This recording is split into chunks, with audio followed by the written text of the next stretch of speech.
Over the course of a few decades, a disease that was previously associated solely with excessive alcohol consumption has become increasingly prevalent among both children and adults. This disease is known as fatty liver disease, a medical condition characterized by the accumulation of fat in the liver. Surprisingly, it now affects a significant percentage of the population in the United States, with up to 46% of adults and 5 to 10% of children being affected, regardless of their weight. What's even more alarming is that alcohol is not sole culprit behind the widespread issue. Sugar also plays a significant role. Sugar and alcohol share similarities in how they impact the liver, with fructose, the sweet molecule found in sugar, being the primary culprit. In this video, we will delve into the ways in which sugar can affect our bodies and contribute to the development of metabolic disorders. Additionally, you will learn about certain blood tests that can help determine if you are at risk. Let's begin. But before we continue, don't forget to like and subscribe to our channel. A recent study search conducted on children who were obese and had metabolic syndrome revealed compelling results. The study showed that by reducing dietary sugar and replacing it with starch, significant positive effects on metabolic parameters could be observed even when calorie intake and weight remained constant. Merely substituting sugar with starch led to improvements in blood pressure, glucose tolerance, and cholesterol levels among children with metabolic syndrome. These findings challenge the conventional belief that calories are the primary factor in maintaining a healthy weight and suggest that the type of calories we consume may play a more substantial role in our overall health than previously believed. It's worth noting that dietary starch was used in this study for simplicity and should be not consumed in large quantities. Instead, one can always opt for fresh fruits, vegetables, nuts, and seeds to add a nutritional boost to their diet.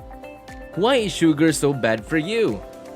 Sugar, particularly sucrose, which is the common table sugar, is composed of two molecules, glucose and fructose. Glucose is a vital source of energy for the body, supporting various bodily processes. However, excessive consumption of glucose can contribute to various health conditions. It's worth noting that the body can produce glucose from fats or proteins, even if it's not consumed through the diet. Fructose, on the other hand, is different. Unlike glucose, fructose is not essential for survival. While it occurs naturally in fruits and honey, it is also added to many processed foods and sweetened beverages in form of high fructose corn syrup. Comparing to dietary fructose consumption to pouring gasoline on a fire is apt, as it can cause and worsen numerous health conditions. When we consume glucose, our bodies release insulin, which plays a vital role. However, in large amounts, insulin can have detrimental effects such as promoting the storage of energy in fat cells and contributing to weight gain. Excessive fructose, on the other hand, accumulates in the liver and can lead to fatty liver disease. This condition causes insulin resistance, which is distinct from insulin secretion. Insulin resistance is a significant factor in the development of chronic metabolic disease like heart disease, diabetes, Alzheimer's, and cancer. The prevalence of these chronic diseases places a considerable burden on our healthcare system. Why can't we get rid of sugar?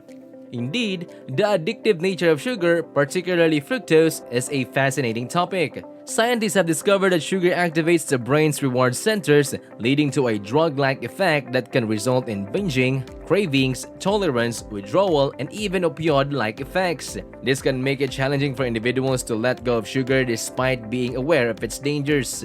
However, providing that fructose is a primary cause of these issues has been difficult for scientists. Conducting long-term studies on fructose consumption is complex, and ensuring compliance with dietary restrictions is even more challenging.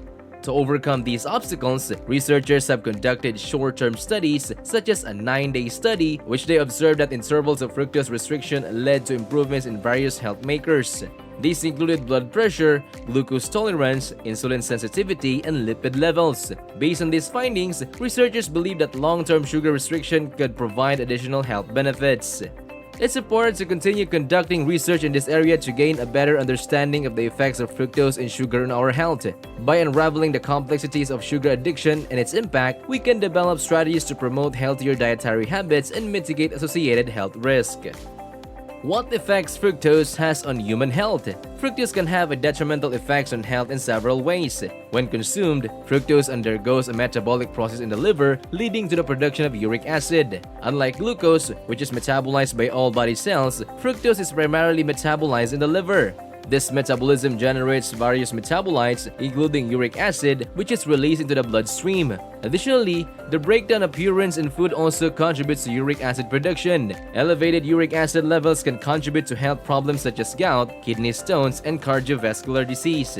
Furthermore, fructose consumption has been linked to increased blood pressure. It is believed that fructose can lead to increased sodium absorption by the body. Sodium is an essential electrolyte, but excessive sodium intake can cause fluid retention and elevate blood pressure. Fructose may also reduce the excretion of sodium in urine, further contributing to sodium accumulation and high blood pressure. Interestingly, the mentioned study on children found that restricting dietary fructose results in a decrease in diastolic blood pressure, which represents the pressure in the arteries when the heart is at rest. Researchers also believe that excessive dietary fructose intake is a significant contributor to metabolic disorders, including obesity, insulin resistance, and dyslipidemia. However, further research is needed to fully understand the mechanism and long-term effects of fructose on overall health.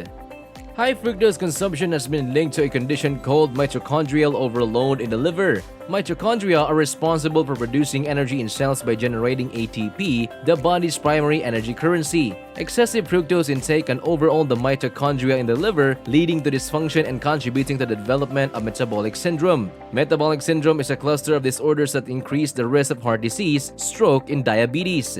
This mitochondrial overload can also result in organ-specific dysfunction, such as high blood pressure. Additionally, the research indicates that restricting fructose intakes improves lactate levels, which are often elevated in individuals with metabolic disorders. Lactate is a byproduct of the body's energy production process. High lactate levels suggest inefficiency in energy utilization, similar to a car burning excessive fuel. By restricting fructose, the liver may better regulate the energy production process, leading to improved lactate levels.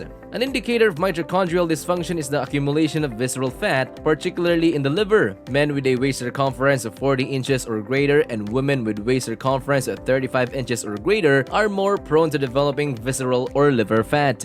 To determine if you are consuming excessive amounts of sugar and developing insulin resistance, which is a significant risk factor of type 2 diabetes and other metabolic disorders, doctor may advise tests such as fasting blood glucose, postprandial sugar, and HbA1c to assess blood sugar levels. Fasting insulin levels can also be helpful in detecting insulin resistance.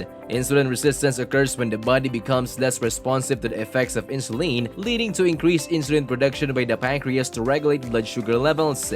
Over time, elevated insulin levels can indicate insulin resistance. A fasting insulin test involves measuring the amount of insulin in the blood after an overnight fast. While a level below 25 microunits per milliliter is considered normal, many health experts believe that keeping it low below 10 microunits per milliliter is more desirable. It's important to note that while fasting insulin levels can be a valuable marker for insulin resistance, they should be evaluated in conjunction with other diagnostic tools for a comprehensive assessment. In conclusion, the excessive consumption of fructose, commonly found in sugar, can have detrimental effects on health. It can contribute to conditions such as metabolic syndrome, fatty liver disease, high blood pressure, and insulin resistance. The overload of fructose in the liver can lead to mitochondrial dysfunction and disrupt the body's energy production process. However, restricting fructose intakes has shown positive effects on various health markers, including blood pressure, lactate levels, and insulin sensitivity. Monitoring and reducing sugar intake, particularly fructose, is crucial for maintaining overall health and preventing the development of metabolic disorders. Regular testing, such as fasting blood glucose, postprandial sugar, HbA1c, and fasting insulin levels, can provide valuable information about blood sugar control and insulin resistance. Consulting with healthcare professionals and adopting a balanced diet rich in fresh fruits, vegetables, and whole foods can help mitigate the harmful effects of excessive sugar consumption and promote better overall well-being. And that's it. Thank you for watching this video. Also, don't forget to like and subscribe to our channel.